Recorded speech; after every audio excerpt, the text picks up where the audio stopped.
Jeudi 22 octobre, dans la soirée, un braquage s'est déroulé dans le quartier est de Los Santos Fantastic. L'opération a débuté un peu plus tôt dans une villa située sur les hauteurs de Winewood. Un groupe d'individus masqués et armés a fait irruption, prenant en otage une dizaine de personnes. Sans avoir provoqué la moindre alerte, les gangsters se sont ensuite dirigés avec les malheureux vers les quartiers sud-est de la ville. Là, ils ont pénétré dans un bâtiment anonyme. À l'intérieur, se cachait l'imprimerie de billets gouvernementale, soigneusement masquée aux yeux des convoitises. Mais pas au regard du chef de cette bande organisée. Un individu bien connu des services de l'ordre est recherché. Il s'agit du jeune Tom Escobar, fils de l'ancien président déchu Ronald Rule, également recherché pour détournement massif d'argent public. Âgé de 8 ans, cet enfant hors du commun a apparemment organisé seul le plan d'action.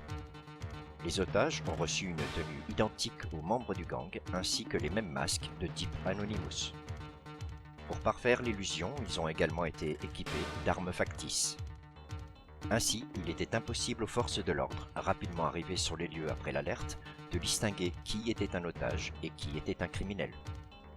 C'est le jeune Tom qui a apparemment prévenu la police en exigeant la présence d'un journaliste du Weasel News.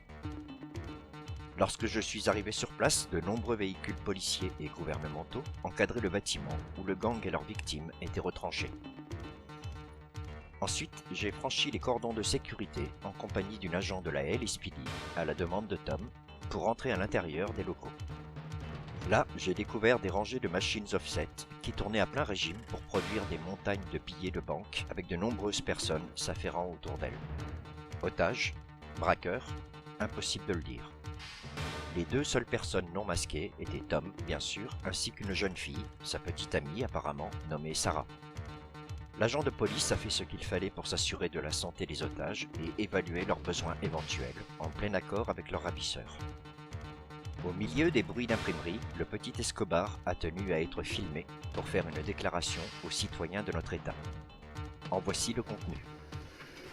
Je m'appelle Tom Escobar, Je suis pas le criminel le plus dangereux de toute la ville, le plus recherché, le plus malin, le plus rapide, le plus intelligent, le plus beau gosse.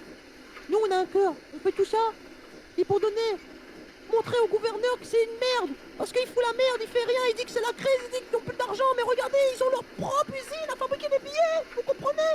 Et nous ce qu'on fait, on fait tout ça, et après au final, on va redistribuer aux pauvres, à tous les citoyens, on va partager la somme à tous les citoyens dans la ville. bonne cause, effectivement. Ben voilà, vous comprenez maintenant? Est-ce que vous comprenez? Je comprends parfaitement, je comprends. Mais est-ce que c'est bien légal tout ça? Ben maintenant c'est légal, D'accord. c'est la révolution.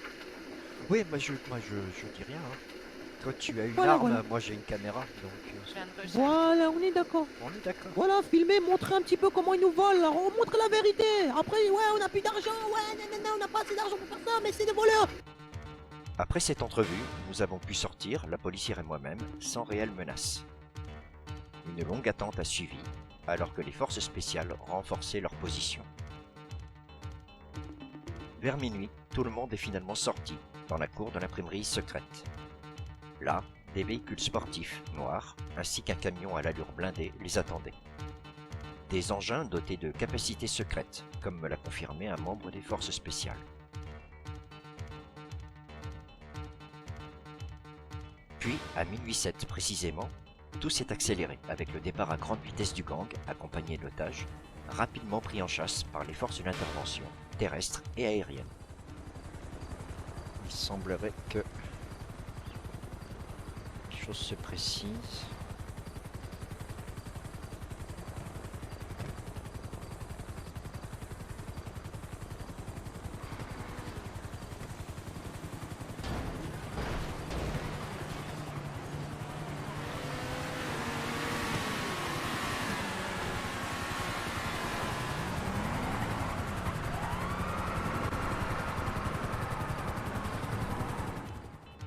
Seules 5 personnes ont été libérées. Choqués mais en bonne santé, ils ont été pris en charge par la police. Très bien. Bon, vous n'avez rien sur vous? Des pistolets en plastique. D'accord, des armes factices, 25 on est pour au 21. courant. Très bien. Bah écoutez, je vous remercie de votre coopération. Pas de soucis. Mettez-vous sur le côté, restez en sécurité. N'hésitez pas à demander si vous avez besoin de quelque chose, si vous avez soif. Pas de soucis, ça Faut pas marche. hésiter. C'est quoi votre Au suivant, prénom, s'il vous monsieur plaît. Venez avec moi. Allez-y, votre monsieur, identité. donnez-moi votre carte d'identité. Est-ce qu'il y a eu des pertes? À l'heure actuelle, non. D'accord. Mais nous n'avons pas ou surtout tous les otages de libérer, vous comprenez?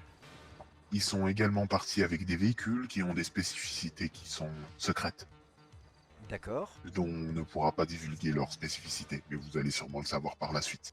En tout cas, de mon plein gré, je ne peux pas le faire.